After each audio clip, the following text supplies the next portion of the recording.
ਉਹਨਾਂ ਸੁਬਹ ਸੁਬਹ ਤਲਾਵਤ ਕਰਦੇ ਸਨ ਕੋਈ ਕਿਸ ਕਾਦੀਆਨੀ ਸੀ ਉਹ ਇਕਬਾਲ ਵਾਲੇ ਨੇ ਮੈਂ ਲੰਦਨ ਨਹੀਂ ਸੀ ਤਹਜਦ नहीं ਛੱਡੀ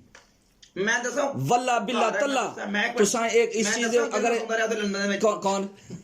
ਇੱਕ ਮੈਂ ਦੱਸਾਂ ਫਿਰ ਇਹ ਇਕਬਾਲ ਕਹਿੰਦੇ ਨੇ ਮੈਂ ਲੰਦਨ ਵਿੱਚ ਹੀ ਤਹਜਦ ਨਹੀਂ ਛੱਡੀ ਕੌਣ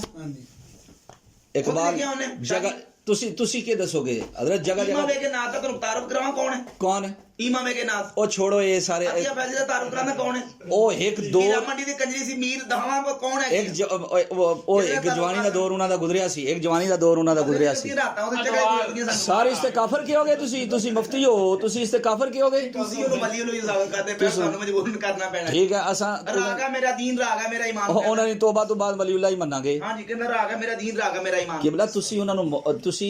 ਇਹਨਾਂ ਵਜ੍ਹਾ ਤੋਂ ਕਫਰ ਕਹੋਗੇ ਰਾਤਾਂ ਚੱਕਰੇ ਚ ਗੁਜ਼ਰਦੀਆਂ ਅਸਤਗਫਿਰullah ਰੱਬੀ ਮਿਨ ਕੁੱਲ ਮੈਂ ਵਦੂ ਇਲੈਕ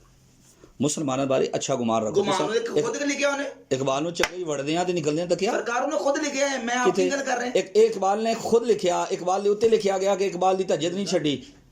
ਵਾਲਿਦ ਸਾਹਿਬ ਆਏ ਤੇ ਉਹਨਾਂ ਇੱਕ ਦਿਨ ਤੱਕਿਆ ਫਜਰ ਅਸਤਗਫਿਰullah ਰੱਬੀ ਮਿਨ ਕੁੱਲ ਹਾਂਜੀ ਅਸਤਗਫਿਰullah ਰੱਬੀ ਮਿਨ ਕੁੱਲ ਇਕਬਾਲ ਰਹਿਮਹੁੱਲਾਹ ਸਵੇਰੇ ਆ ਕੇ ਫਜਰ ਦੀ ਨਮਾਜ਼ ਕਦੀ ਕਿਤੇ ਪੜਦਾ ਸੀ ਕੌਣ ਇਕਬਾਲ ਤਹਜਦ ਨਹੀਂ ਛੱਡੀ ਤੁਸੀਂ ਫਜਰ ਦੀ ਗੱਲ ਕਰਦੇ ਹੋ ਕਦੀ ਕਿਤੇ ਪੜਦਾ ਸੀ ਉਹ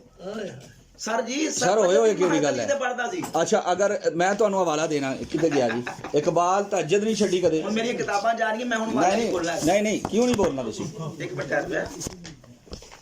ਇਹ ਤੁਸੀਂ ਕਿਉਂ ਇਕਬਾਲ ਨੇ ਸ਼ਾਦੀ ਇਹ ਫਜਰ ਦੀ ਨਮਾਜ਼ ਨਹੀਂ ਪੜਦਾ ਫਜਰ ਦੀ ਨਮਾਜ਼ ਨਹੀਂ ਪੜਦਾ ਔਰ ਇਹ ਤੈਨੂੰ ਗੱਲਾਂ ਕੀਤੀਆਂ ਨਾ ਉਹ ਕੱਢੋ ਇੱਥੇ ਸਭ ਤੈਨੂੰ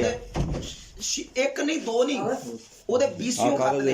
उन्हें जर्मन खुद बयान करते हैं कि जब वो सियालकोट में पढ़ते थे तो रोजाना सुबह उठकर कुरान की तिलावत किया करते थे बच्चा ਸੀ ਨਾ ਮਸਜਿਦੇ ਜਾਣਾ ਸੀ ਉਦੋਂ ਜੀ ਉਦੋਂ ਮਸਜਿਦੇ ਜਾਣਾ ਸੀ ਨਹੀਂ ਇਹ ਤਾਂ ਬਾਅਦ ਹੀ ਕਰਾਂ ਜਦੋਂ ਸੇ ਜਰਮਨ ਜਾ ਕੇ ਰਿਹਾ ਸਾਰਾ ਕੁਝ ਵੇਖਿਆ ਖੀਰਾ ਨਾ ਕਰ ਸका मुझे जलवा दान से ना दाढ़ी ना कोई लिबास ना कोई वज़ा ना कोई कता ना नमाज ना रोजा ना हज ना ज़कात खीरा ना कर सका ਹੋਰ ਖੀਰਾ ਕਿਹਨੂੰ ਕਹਿੰਦੇ ਨੇ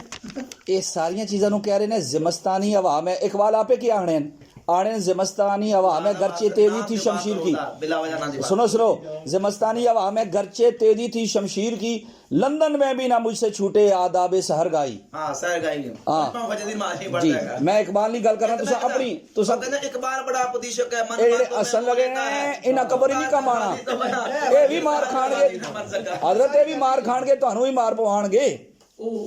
तुसा ये जेडे असल लगे ने ਤੁਹਾਡੀ इस गल ते मैं इकबाल ना अपना कर के माहौल खुशगवार देखो ना वो जरूर गल कर रहे हैं किया है मैं आदाब बुलाए ताकि ना कि मैं पे दुआ मांगने और नहीं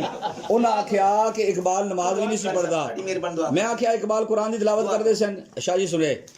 कहते हैं कि रोजाना सुबह कुरान की तिलावत किया कर मगर वालिद साहब और रात वज़ाहिर से फुर्सत पा कर आते और देख कर कहते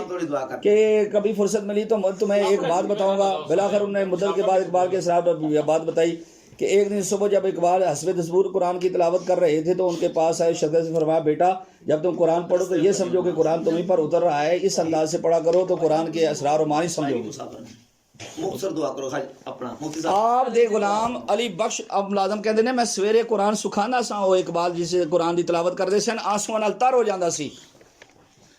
इसका जवाब कौन देगा जवाब मैं तुम दे रहा हूं 2 मिनट के जवाब दोगे मैं आंसुआं नाल तर हो जांदा सी इस कदर आप रोंदे सन दुआ करो ओही अली बख्श कहंदा है की कहता है